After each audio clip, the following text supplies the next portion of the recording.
Oh, so much going on, so much to cover. I have notebooks full of notebooks full of notebooks. My notebooks have notebooks. Today, there is so much happening. On the Wheelhouse podcast, on episode, we have lost count, but all I know is that we are on the fast track. We're sprinting towards the century. Catherine Bates, my name's Joel Spreadborough. Hello, Kate. Hello. We are like Jasper Philipsen, accelerating toward that 100 mark. Speaking of massive attacks, we went for a ride on the weekend. We did. And you on the mountain bikes. I have a new bike. I love it to bits. You witnessed an attack. Gave me a bit of critique. And the attack was on my darling wife, Lee, unsuspecting. She wasn't looking nor riding. I mean, hold on, to clarify, when you say you attacked your darling wife, on a bike. Sorry, yes, on a sprint, on a bike, please, 100%. That's cycling language for you right there. Yes, it was very much so. But obviously preparing for a massive week. The Brisbane Cycling Festival expo coming out. I just want to give a quick shout out to Bike Bug and the team. Love the bike. And I tell you what, got a bit of a clip. Got a good clip to it, as Lee will attest when you ask her. She said, "Who was that overtook you?" And she said, "I don't know. It was just a big grey and orange blur." Yeah. Well, it was.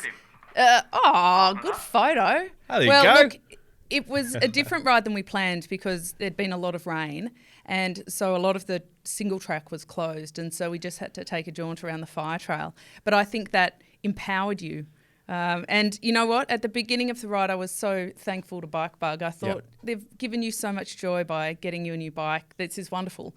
When you were flying past me, I was cursing them, thinking what I thought was a fabulous fast bike now feels like a donkey. Oh, so now you're on a donkey. Yes. I tell you what, Merksy and I, after the Easter weekend and the hot cross buns and the chocolate, we're probably silently relieved that some of those trails were closed. We pretended to be disappointed, but secretly I was going, yes. Well, I was plotting success. I was secretly in our post-bike ride picnic pushing the chocolate eggs toward both of you, thinking that might slow you down a bit. Saboteur. Look, really helpful as well, the list you put together with Bike Bug, and that must-have list, Catherine.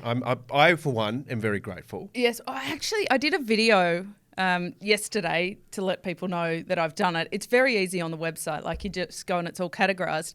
But when you have to go into your bike shed and pick all the items out to make sure you get it all, I certainly wasn't able to find all of the items, which was a very good reminder that I have a few things to buy. But critically, somebody commented on it, do you also need a bike?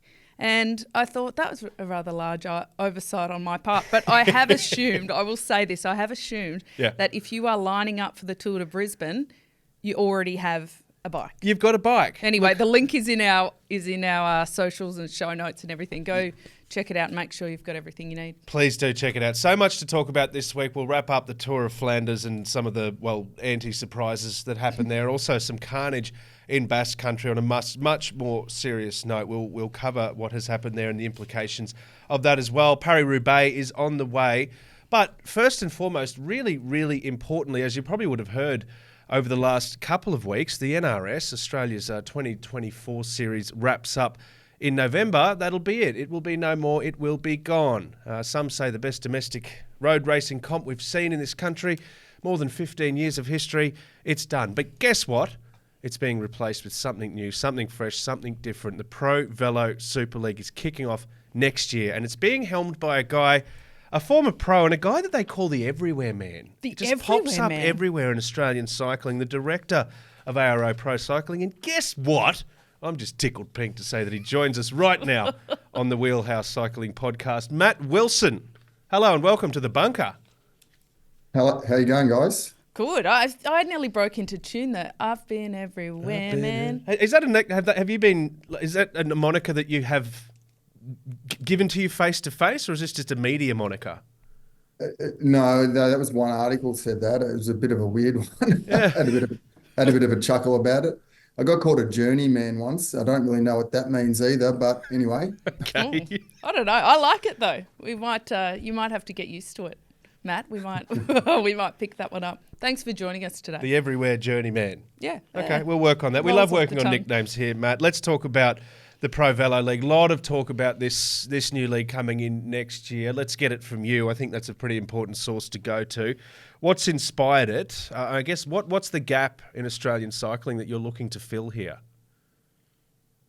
Oh, look, I think It's been coming for quite a while. I've obviously been involved in the NRS now with the team for 6 years. I think this is our sixth year. And in that 6 year period, we've seen it go from a really strong place to steadily, going into a less strong place. So it needed to evolve and it needed to change. And in order to do that, there needed to be a bunch of money come into it, essentially. And it's really hard to get a commercial partner to come in and sponsor something when there's quite a low value to it. There's no one watching the NRS. It was getting pushed further and further out into the country. It was getting run earlier and earlier in the morning. There's, a broadcast wrap up that was done a week or so later as a half an hour highlights package that no one was really watching. So the commercial value wasn't there. So we really needed to come in with some private equity and boost it back up, get money back into the sport, get it back where people can watch it, get an interesting broadcast and bring the commercial value back into it so we can start to get some fresh teams back and start to grow the sport in Australia again.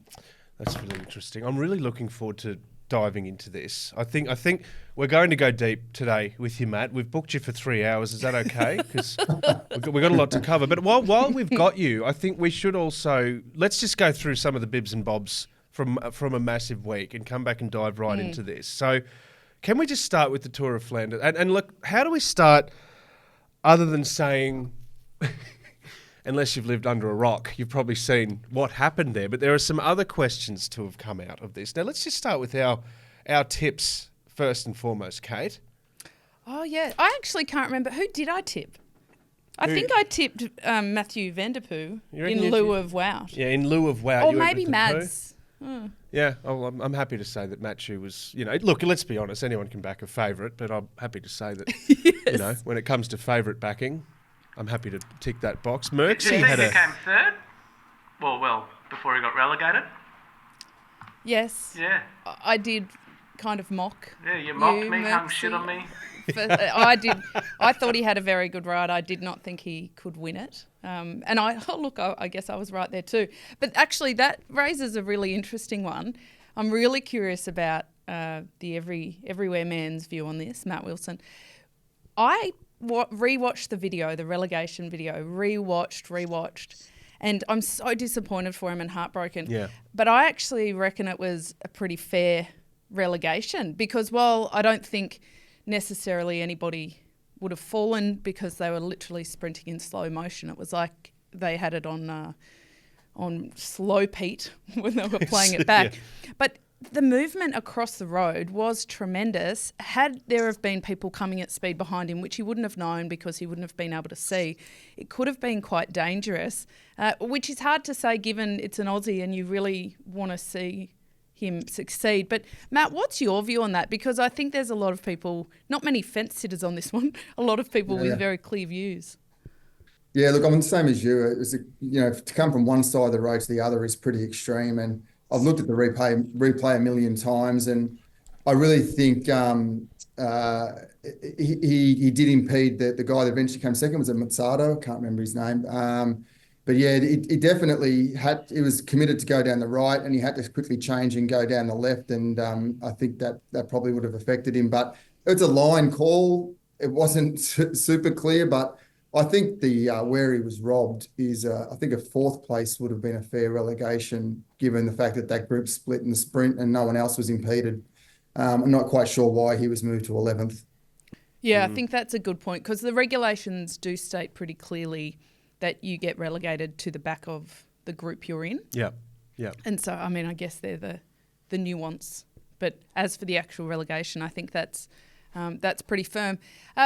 That's quite a serious question you've asked. A real deep dive. I'm just going to take it up a notch to a slightly more serious question.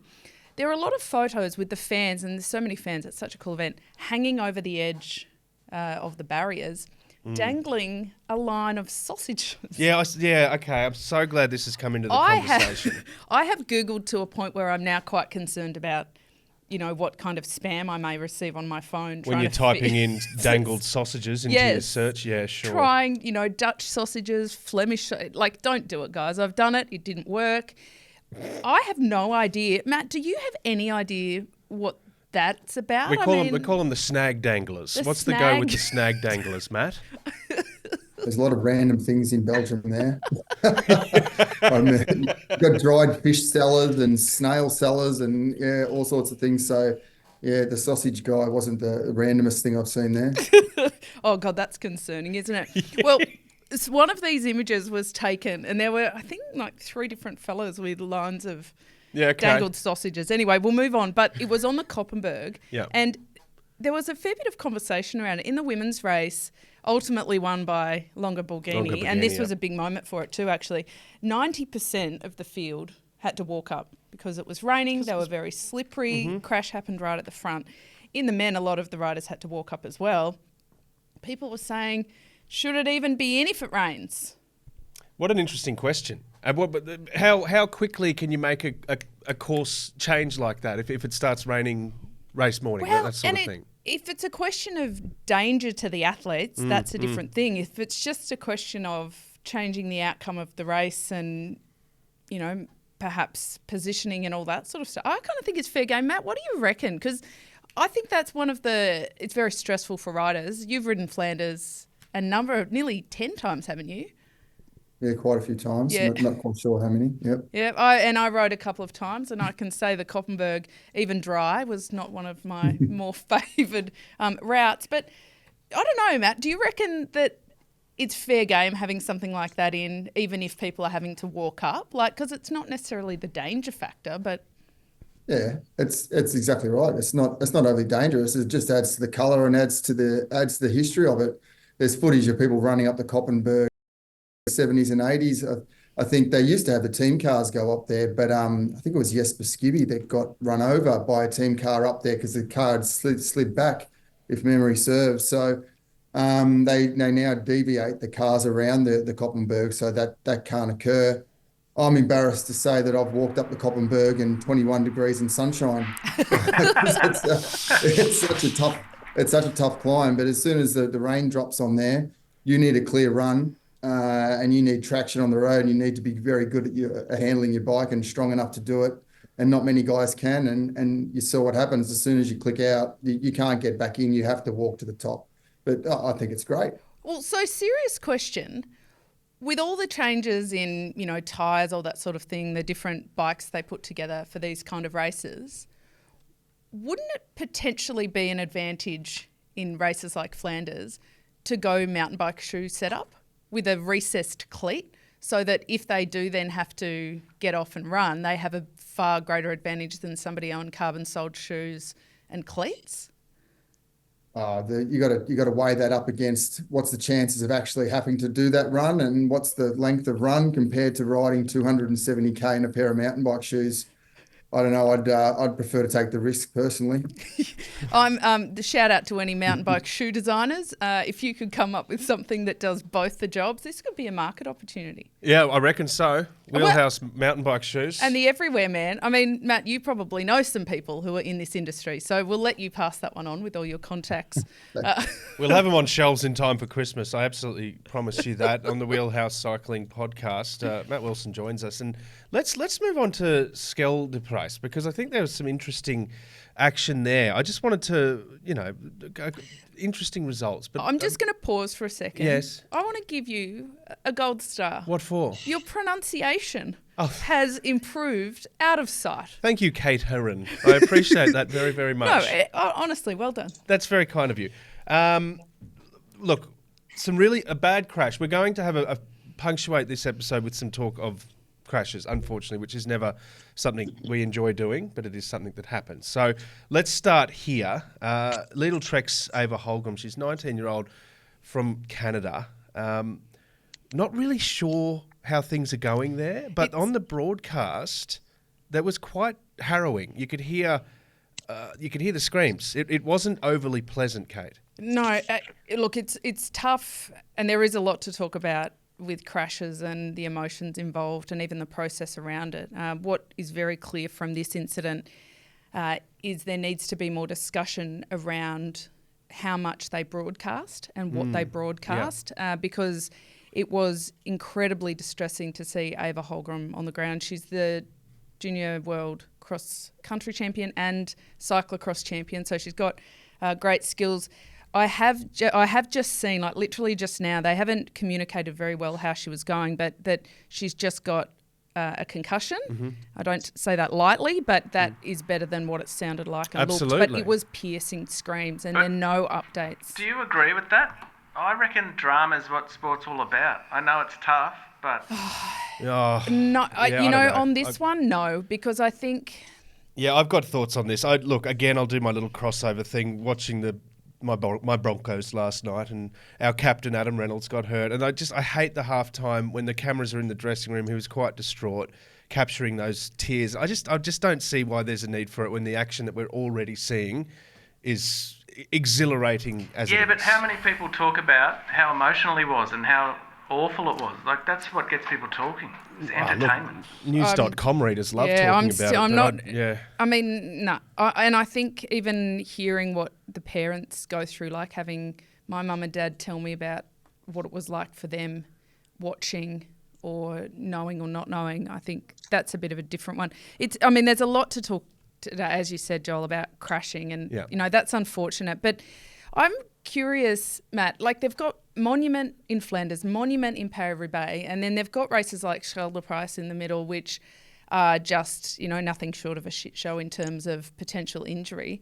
As a race director, as a team director, how do you even manage the squad and the team, and who do you put at risk? Because for me, I never liked those in-between races. I always felt really anxious, like it was just an accident waiting to happen between some of your biggest season goals. Like, is it fair game to have the races scheduled like this? Well, they've always been scheduled like this, and I think cycling, especially road cycling, is inherently very dangerous. You can crash, like we've seen in the last couple of days, anywhere at any time, and you can't just avoid going to bike races because you might crash. You've just got to manage those risks in the race. Scheldeprijs is a particularly dangerous one, and you'll see quite a lot of contenders staying away from that race if they're particularly focused on Paris-Roubaix. But the sprinters, every year there's crashes in that race, and they get ruled out. So it's it's just that you've got to balance it, the risk versus the reward. And how much should that inherent risk, I guess, be taken on board and be accepted as part of the course by the riders? Well, yeah, and you have to accept that as a bike rider, that risk is there. And if you thought too much about it, I mean, it's arguably the most dangerous sport in the world if you count, the hours you spend out training with cars coming by, and then the dangers that you take in races. And it's all about managing those risks and keeping yourself as safe as possible, and trying to lessen it. But yeah, you can't just avoid racing because it's dangerous. So I want to talk about what happened at Tour of the Basque Country. But before that happened, I was putting together the rundown for today, and I just took a cursory look at the injury update from the last races. So just from the World Tour, these are probably the more familiar names. Marlon Russa, broken jaw. She just had surgery on it. She's out for at least 8 weeks. Lizzie Diagnan, broken arm. Gerben Tyson, fractured ankle. Alex Kirsch, the Lidl Trek Luxembourg champion, fractured hand. Jasper Stuyven, collarbone. Wout van Aert, of course, sternum, ribs, collarbone. Jonathan Naves, concussion. Luke Rowe, concussion. David Gaudu, broken hand. Just in March, there were 36 serious injuries in the World Tour, 16 collarbones. Now, that was before we hit Basque Country. Before we go into that in a bit more detail, I think that I've got some quite different views on it in terms of depending which hat I've got on. So if I've got my rider hat on, I'm like Matt in that you've just got to assume some of that risk, and it might come with some anxiety, but there are some things to prevent it. I always had pretty good skills compared to a lot. So I was actually often sort of more anxious about the people around me than because I had a lot of confidence in my own bike skills, but that's not everybody. Now as a mother, I must say I'm a little bit hesitant and terrified of the girls racing. You know, of course, if they want to, they should, and I'll support that wholeheartedly. But that scares me in a way that didn't as a rider. And Matt, I'm really interested in your view on this, because you've got the different hats. You've got the rider, and just as you explained really well, but you're a parent and also as a team director. What's it like, you know, shepherding your athletes through that? Yeah, it's hard, isn't it?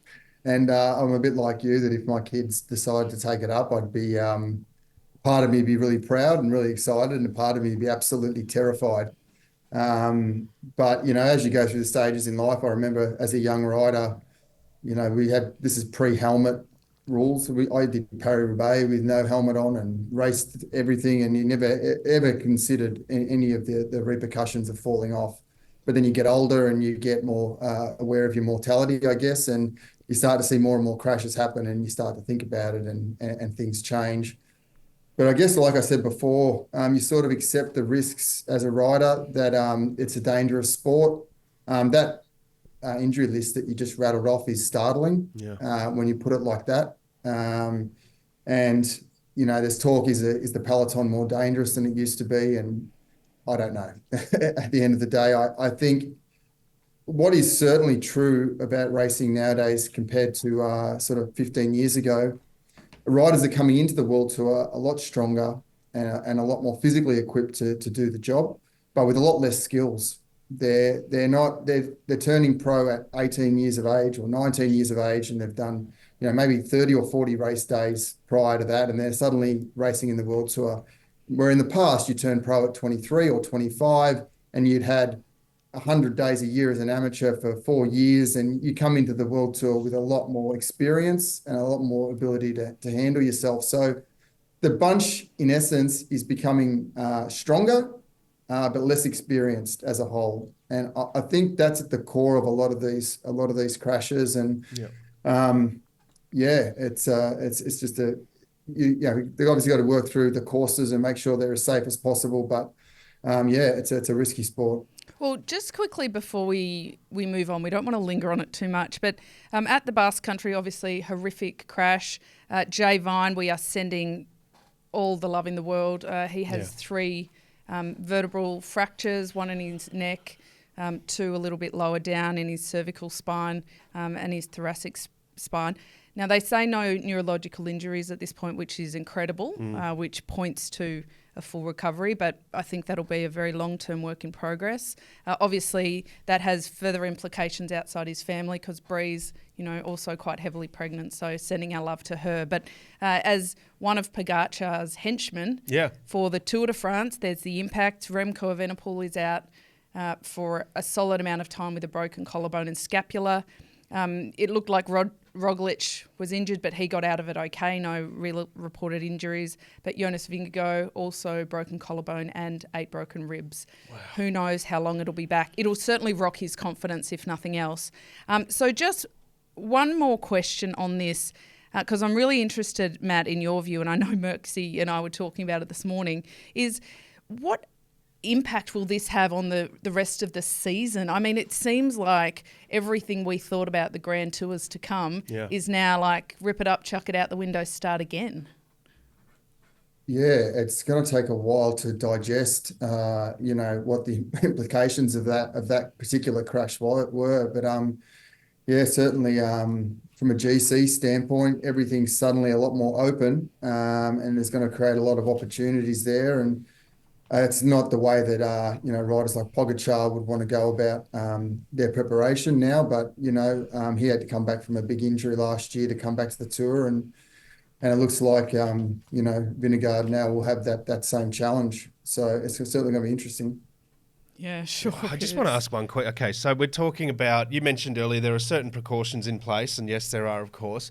We're talking about accepting the risk factor as well, but this crash, with the amount of riders impacted, and we're seeing them fall into these ditches, these concrete ditches without any barriers. So accountability as far as course design goes, Matt, I'd love to get your thoughts on that.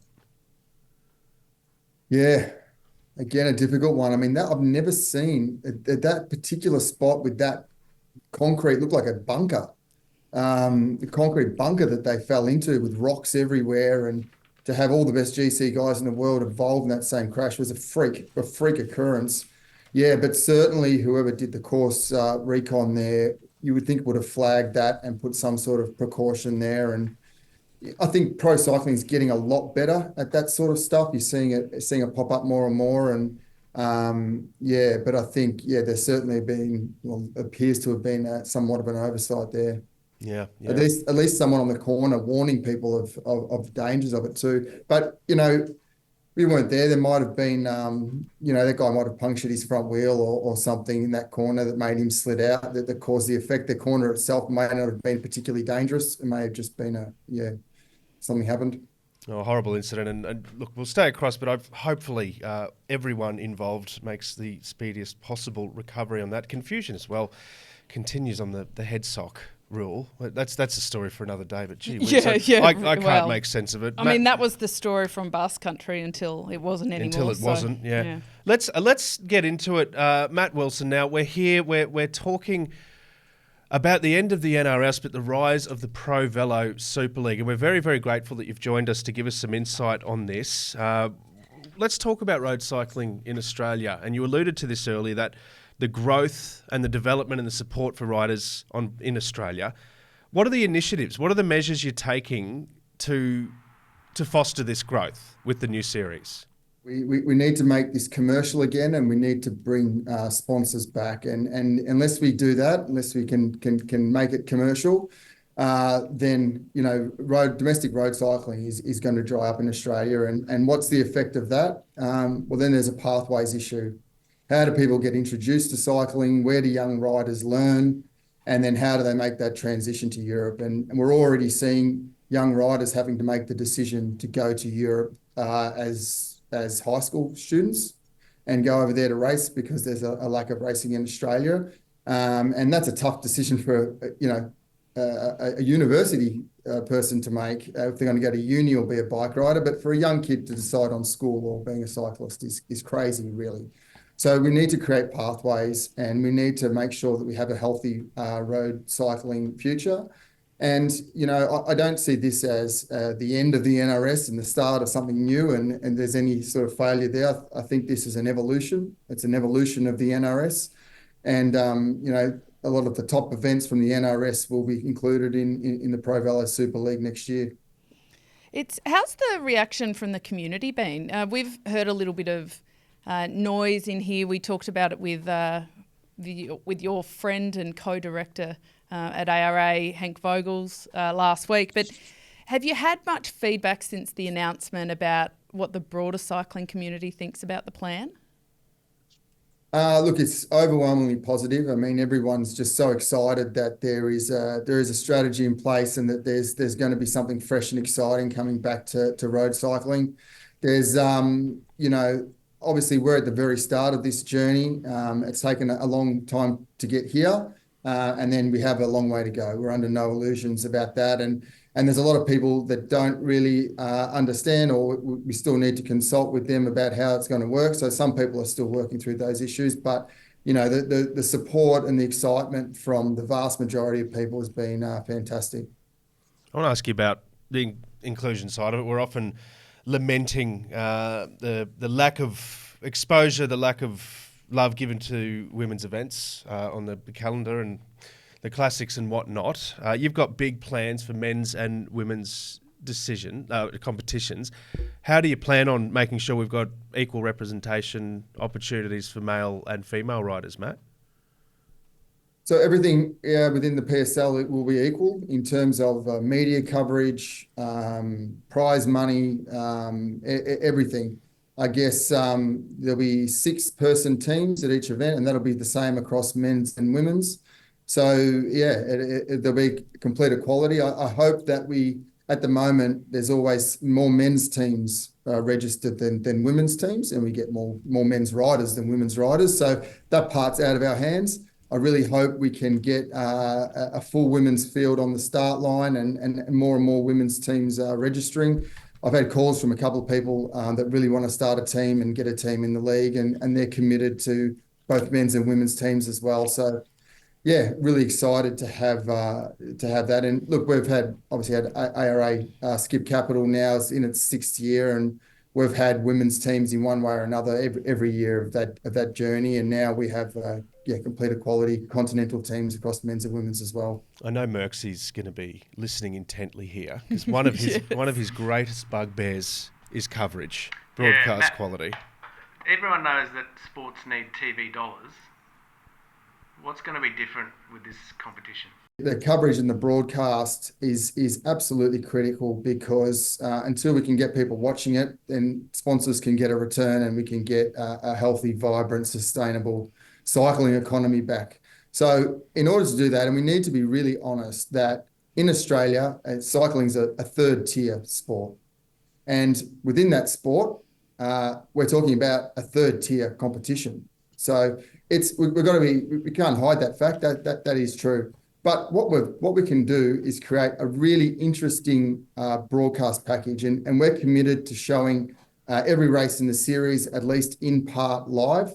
So hopefully that's at least the last hour. It may not be every stage, but certainly the one-day races as well, at least the last hour, and creating a really interesting broadcast product. So not just sitting there with the riders riding the break and some commentary and that's it, we do a wrap-up.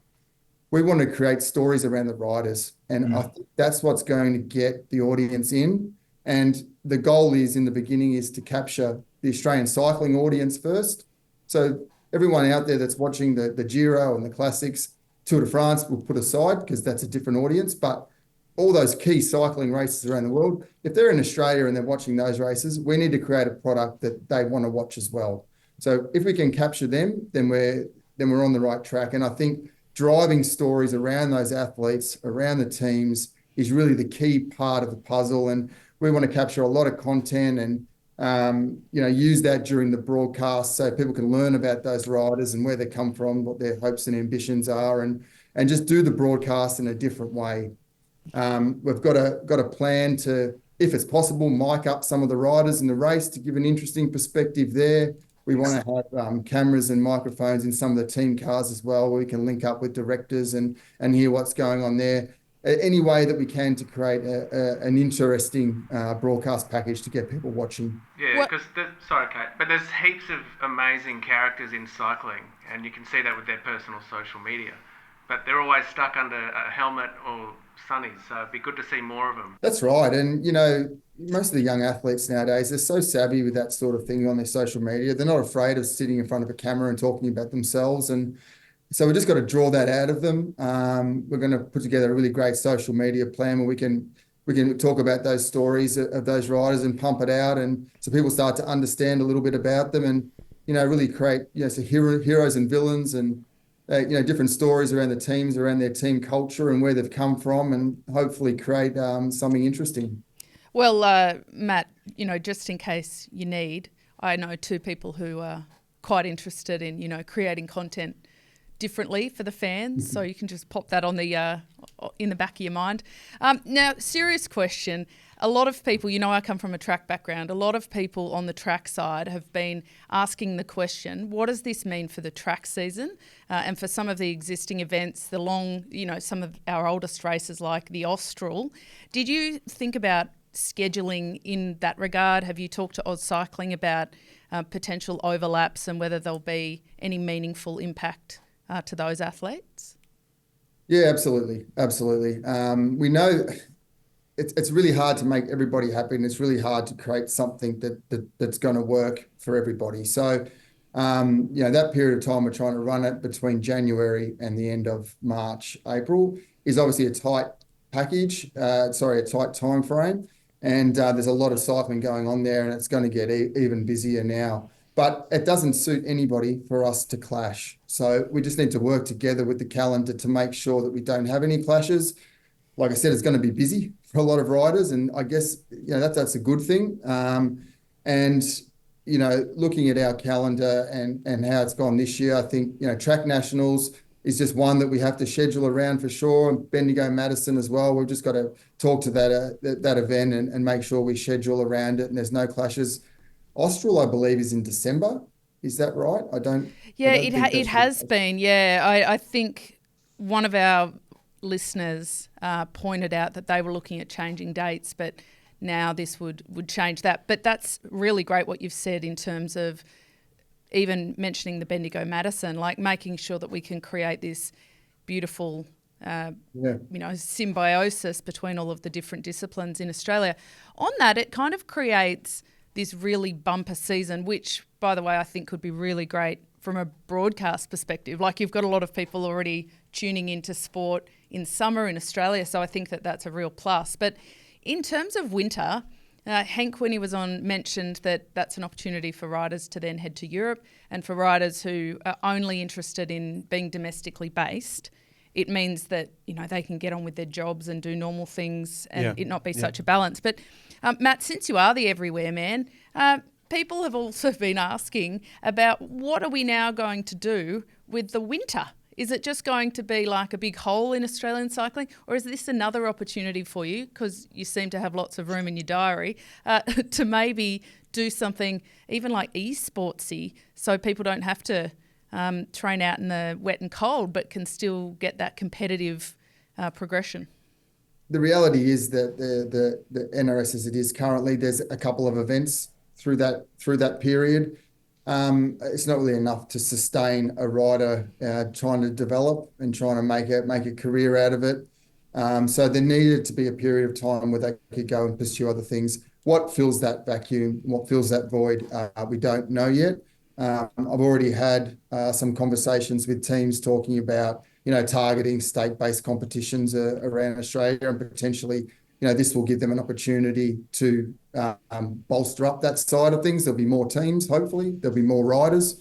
They'll have a bit more finances behind them, and maybe that'll help assist those more grassroots state-based events as well. Esports is a good one as well. I'm sure there's some opportunities there. Well, we're biased. We did we did the broadcast a couple of weeks ago, Matt, for the Aussie Esports Championships, and it was a riot. It was, yeah, absolutely. And from a broadcast perspective, we got a lot more viewers than the old NRS got, because you can create such a dynamic product. That's why it's front of mind for me. Yeah, I want funding, Matt. So really exciting ambitions and growth, sustainability and all of that. Are you confident in the models you've got in place as far as paying for this, and then when those costs increase and growing bigger, better, evolving over the next few years?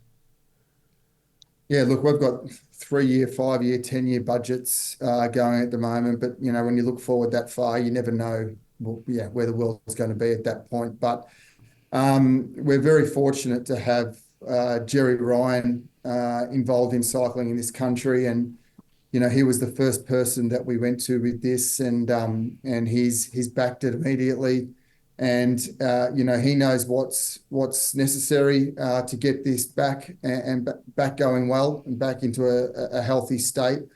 So look, it's one of those things. The money's not going to last forever, though.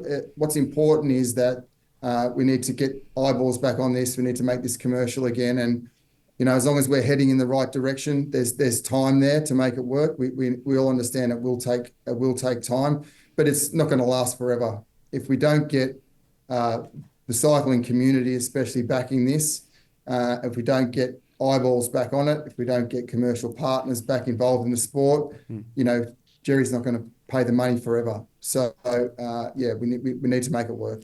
Yeah, and look, conscious that you need to go, Matt, but I have another question, and it's from a fan perspective. This will look a little bit different for fans, I would imagine, both on the road side, and we've talked about what it would look like on the broadcast. As I understand it, this will bring cycling closer to the main cities and potentially give fans a better opportunity to head out and see the action. Yeah, so there's 7 events in the beginning, and the reason we've made it 7 is we need to keep it economically possible for the teams. We can't spread it too big too quickly. So we've got plans to expand if it goes well in the future, and also to bring it more and more back into places where people can watch. In year 1, we're really focused on each one of our tours to have at least one stage in a city centre. So criteriums, it's been hard to put a road race in a city centre, but we can bring a criterium to a city centre for sure. So all the tours will run under the same format, which is a 3-day tour. The reason for that is it's possible for staff and riders to have a job. They can come in on a Friday lunchtime and then do a Friday night criterium and be at home on a Sunday. So, but yeah, the first stage of each one of those tours, we really want to put into a city centre, Friday night, under lights, some great music, hospitality areas, bring people out of the offices and try and get people watching cycling again. Sounds fun. Yeah. What about, where are we seeing it? What deals have been crunched? Can we get a bit of a Wheelhouse scoop here, Matt? Other than the deal you've signed, obviously, for exclusive broadcasting rights to the Wheelhouse podcast, where else are we seeing it? So there's 3 events that are existing events that were sort of the stalwarts of the NRS, which was the Grafton Inverell and the Warrnambool, the classics. The Tour of Tasmania as well will be there. And then there's going to be 4 new events, one in Adelaide, Melbourne, Sydney, and Brisbane. So the exact courses are still being worked through. As I said, we're early, but they're starting to take shape.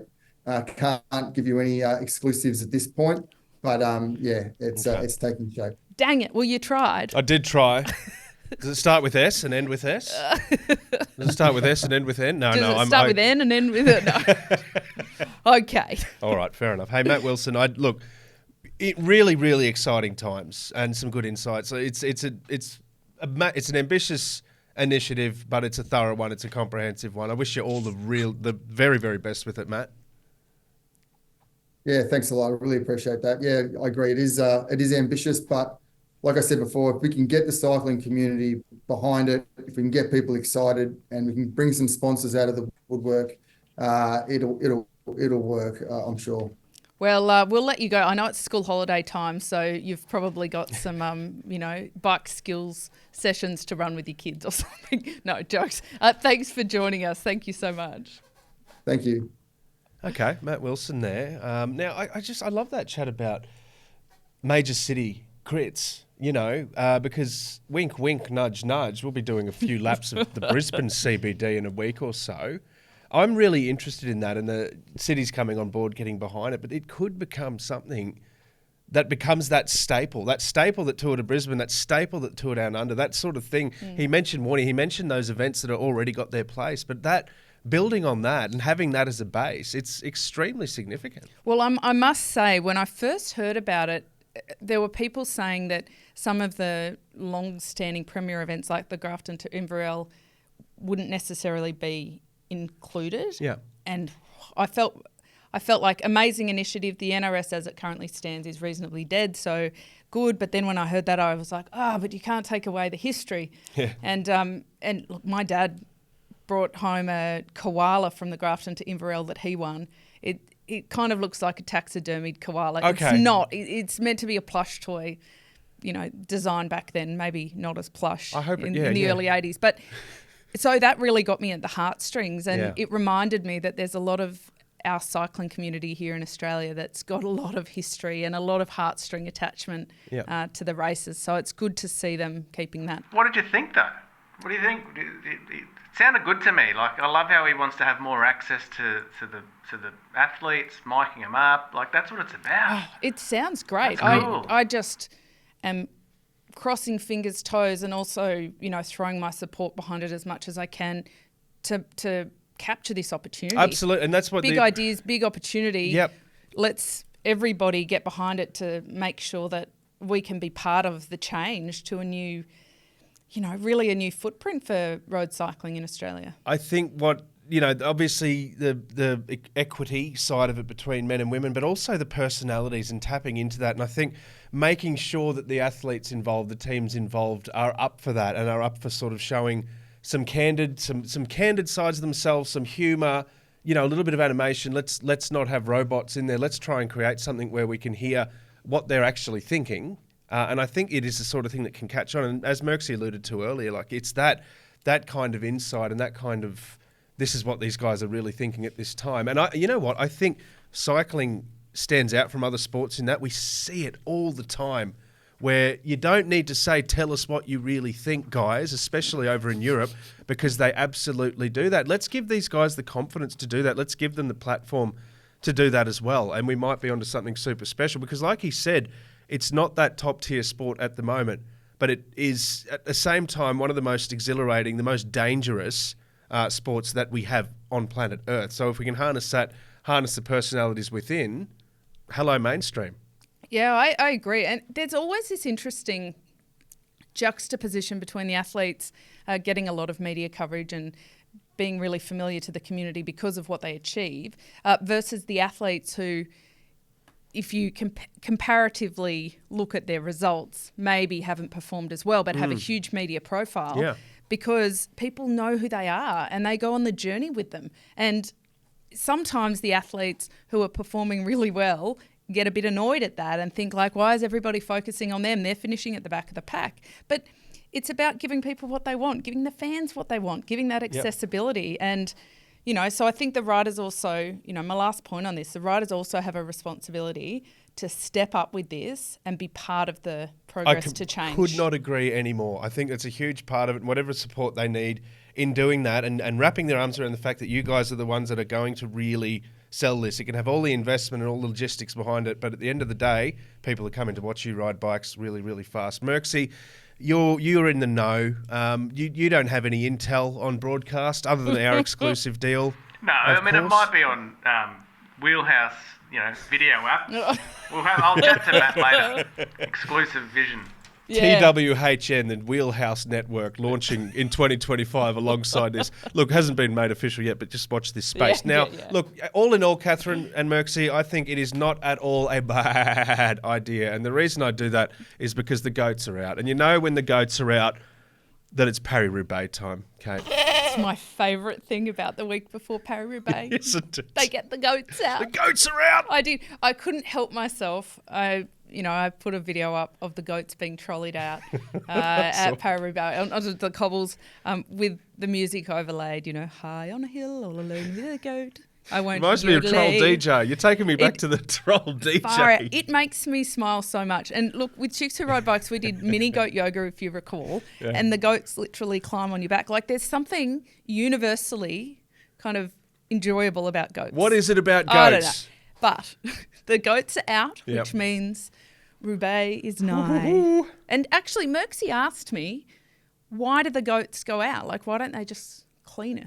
Well, echoing the question, why do the goats go out? Well, because they need to clean it. No, they eat all the little grass bits, and that makes the cobbles less slippery because there's not the grass and the moss, and it's, I mean, a more efficient but also a much cuter way to clean them. It's a more sustainable, than having the villagers come out and do it with a scrubbing brush. Or street sweeper or something, I think they do it because it's good shareable content. I think, I reckon they probably discovered by accident, like they found that there were all these goats on there and they were like, oh my goodness, this works so well. Yeah. And from then on, I wonder if they hire the goats or if the goats are like lent to them for the day. Local farmers lending goats?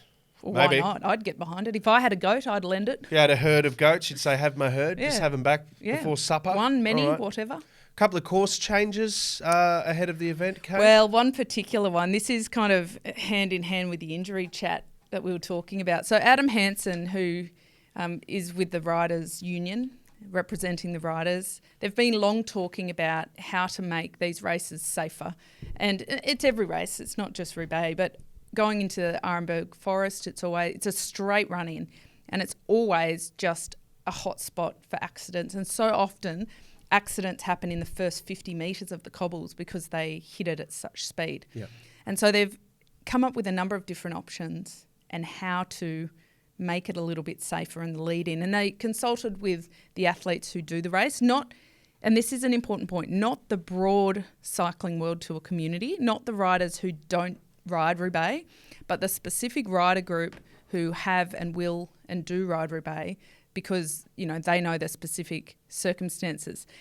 What they've come up with is, they call it a chicane that they've put in, but essentially instead of a dead straight run in, they do a little right-hand turn, they do a U-turn, like a dogleg, and then they come back onto the forest. And the idea is that it wipes off all the speed as they head onto it.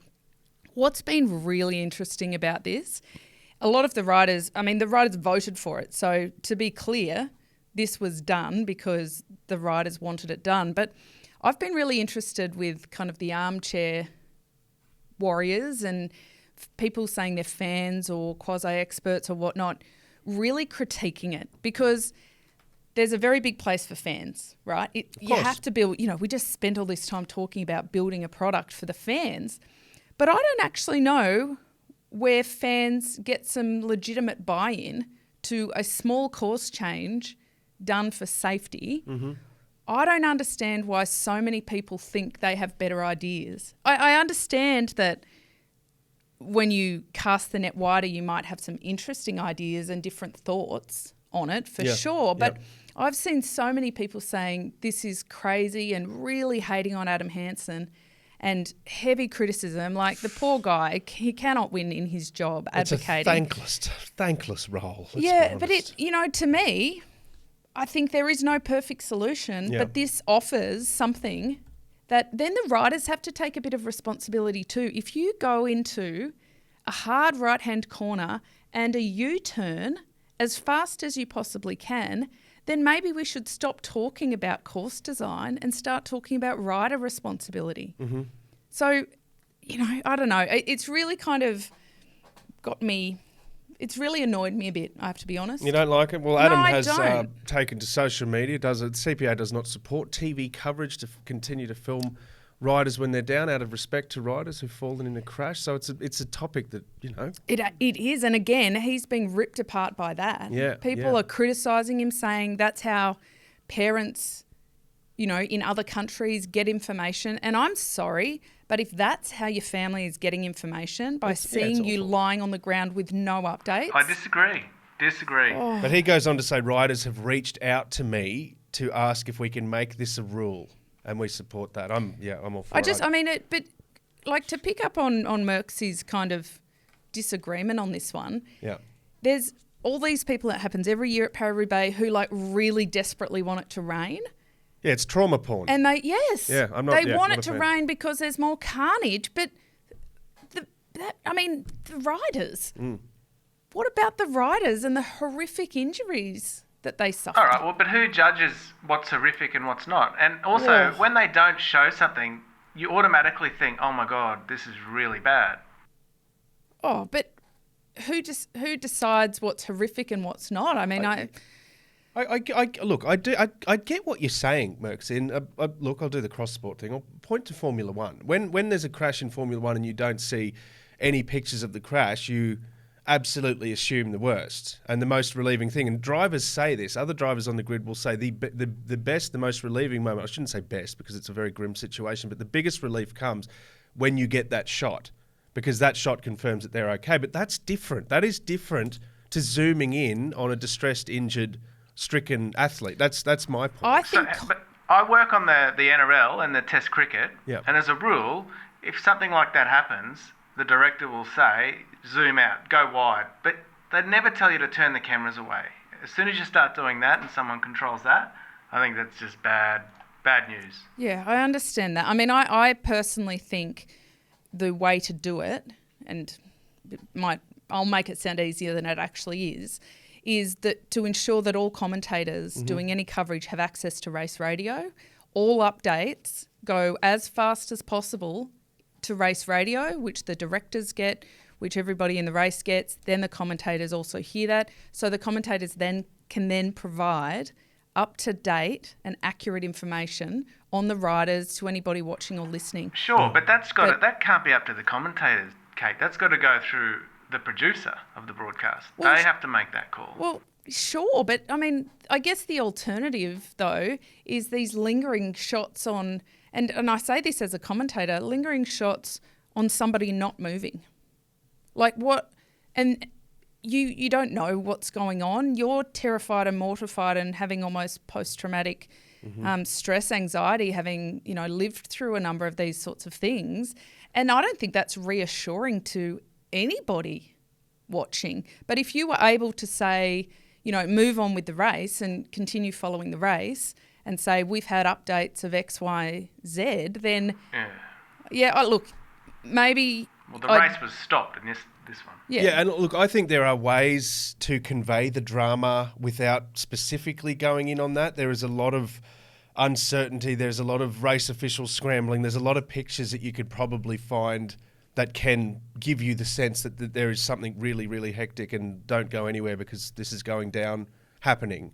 Flip side of that, and again, there was a moment, in this this game that I referred to earlier where they had the shots of the captain distressed in the dressing room, but there was a moment in this game later on where the Broncos were kicking a goal and the player kicking the goal had a cut above his eye and he had blood and it was a pretty ugly cut.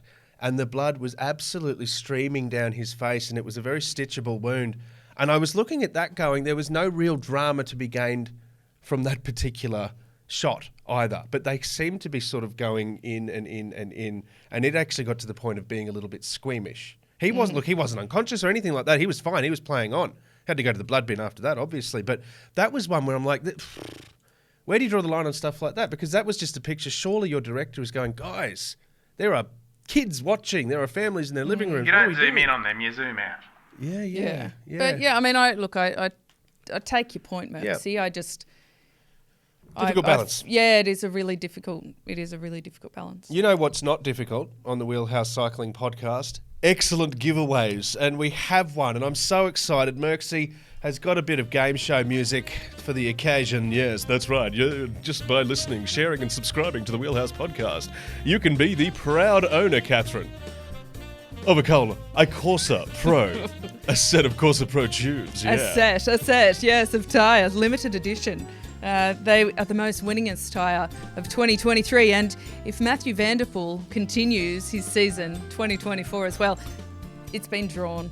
We have a winner. We have a winner. Oh my goodness, I can't believe it. Now, we wanted to have a barrel in here and do it like a lotto style. Budget cuts. And regulations. So we can confirm we weren't able to do that. But we have a winner, and the winner of these beautiful limited edition Vittoria Corsa Pro Gold tyres is Katie Gregory from the ACT. Well done, Katie Gregory. Congratulations. And here she comes now, guys. No, just kidding. No. Mercy's flowing her up on the Wheelhouse jet. Yeah, we tried to fly her up, but they cancelled the flight. Now, we did contact Katie yesterday after the draw was done because I wanted to make sure she was comfortable with being named. Yeah. Not shamed, just named. Yes. As the winner. I've since found out that she's the mother to 2 young children. She's a nurse. She's a cancer survivor. Awesome. She's in the sport to be part of the community and to look after her health. Like, really great story. Brilliant. Love it. Gives me goosebumps. What a great winner. She's also had a tough weekend. She was in ICU with her little boy over Easter and was having, quite honestly, a bit of a shit week. And so, how wonderful. Yeah, it's awesome. That she takes that away. So, Katie, we love having you on board as a listener, and congratulations. Thank you for your support, Katie. And just visualise yourself now doing laps of Lake Burley Griffin with these babies, because you know what? Yeah. That's pretty exciting. Well, if she's pulling the baby carrier, that'll give her a few, like these will give her a little bit more acceleration. And then special surprise, Matthew van der Poel is on his way to Australia for an exclusive race around the lake. No, I'm kidding. That's not actually happened. But I was going to give the Anakin the new award that I've gone rogue with to give out to the one who brings light to the sport of cycling every week. I was going to give it to Matt Wilson, but I've changed my mind. Katie, double win for you today because of your amazing resilience. And what a story to tell. There you go. You win this week's Anakin Award. Congratulations. Well done. Hang on, who won it last week? I can't remember, but I'll tell you, whoever it was, geez, they deserved it. Well, shouldn't you have posted it? This is the inaugural. Yeah, yep, absolutely. Winner. Yep. Oh, yep. Can we clarify? Are you sending Katie the Anakin? No, this is mine. Right. This stays in the studio, but you win the Okay, glory. that's awkward. You All win right. the glory. It's symbolic. That's It's a symbolic award. Yeah. That's nice. Yeah, you guys are welcome to buy another one. And On send it Deal if or you No want. Deal, is it a symbolic 70 grand you win, or do you, It might be. do you actually get it? I think towards the end of the run of that show it will be, because they're like, we can't even pay our host anymore. No, look, absolutely. I think last week I think I gave it to Remco. I think I gave it to a big name, but anyway, it doesn't matter. Oh, well. Thanks, Merksy. That wasn't embarrassing at all. Now let's move on. We have one of those excellent, quirky, only in cycling we have to moments. finish on a. I mean, we could have finished on a high with Katie, But let's finish on a quirky high. Yeah, all right. So a potential game changer, but can I just say, it is a sin to look this good. The airbag bib shorts that have been brought out. Now, these aren't look. It's April Day. It's April Fool's Day this week. This is not a joke. Hold the picture up. Yeah. Because check them out. There you go. Go full. There you go. Yeah. Look at that. How stylish. Look at that. Wow. Yeah, well, they're meant to be a game changer. There's on the bike, there's a heap of sensors that monitor acceleration, deceleration, lean angle, all that sort of stuff. No, they're a game changer, just not in a good way. No, they said that they put the airbag in the Nix part because it sits quite close to you and whatever. But upon any kind of impact, phew, Yeah, it's an airbag. So, Yeah. okay, but on a serious note, from a safety point of view, we've spoken quite a bit about crashes, and one of the injuries that's come up a lot is the collarbone. The other one is the ribs. Are we genuinely talking about something that can add some protection, I or is don't it know. a I mean, superficial look, sort of? the company is Sport Innovation Design. I don't know. I mean, they're saying so. Okay. I don't know the reality and the rollout of it. Yep. But what I do like is that they're agitating these kinds of ideas. So even if this isn't the one that lands, So don't they're send them an trying to figure- Anakin just yet. oh, if they send us a pair, we send them the Anakin. No, they get their own. You get your own. That's- This is mine. This is mine. But it is interesting. Like, I think it would be quite curious to see what would happen. if- Merksy loves it. You can hear Merksy groaning through the mic Ridiculous. here. My It's God. ridiculous. Oh. Yeah. I mean, that is a legitimate problem cycling has, that everybody wants to look so cool. Yeah, but just stuff socks down your necks. I've done that before. Well, Is that what you had on the weekend? Oh, now it all makes sense to me. Merksy.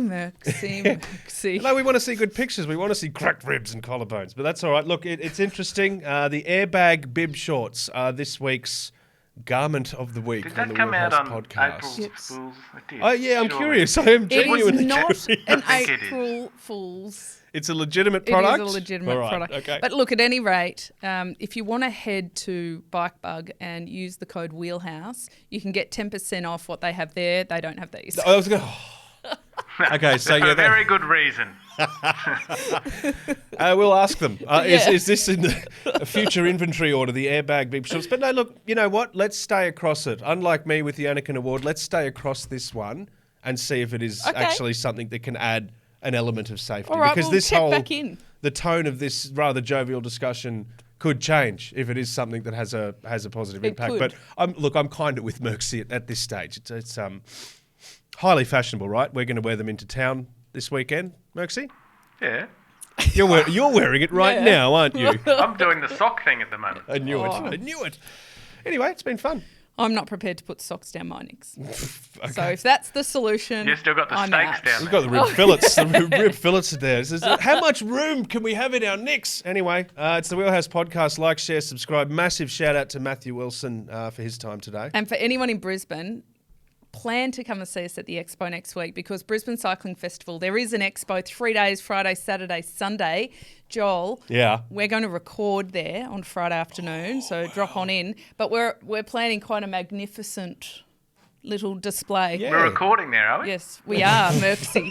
Sorry, did you miss that memo? What do you But got on next Friday, Merksy? Have you got a couple of hours free? We also have a Pogacar bike. So one of his VR Yeah. frames built up, all the go. Awesome. Yeah, and we'll be giving away some of his sunnies. I mean, not his actual sunnies, but Oh. the same sunnies that he wears. Love that. So Hey, look, stop on by. Kate, look, I want to give you props here. The design you've come up with, the work you've put in is extraordinary. It's going to be a thank wonderful few days. And your work across this festival, Madam Ambassador, has been nothing short of well, spectacular. look, there's supposed to be 8,000 riders doing the Tour de Brisbane. Yep. And I thought it would be really nice to include, like, in their race pack, like a little home-cooked treat.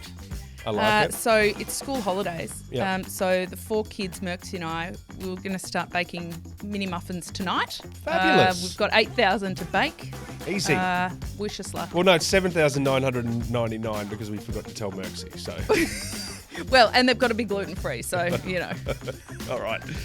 Thank you so much for liking, sharing, subscribing. Congratulations again to our winner, the pride of the ACT down there, Katie. Yes. That's fantastic. It Love is. that very much. And thanks to Bikebug for putting that up. Remember that code, Wheelhouse, 10% off. Not an insignificant price there for you. So like, share, tell everyone. We'll see you next time on the Wheelhouse Cycling Podcast. From the expo. Boom.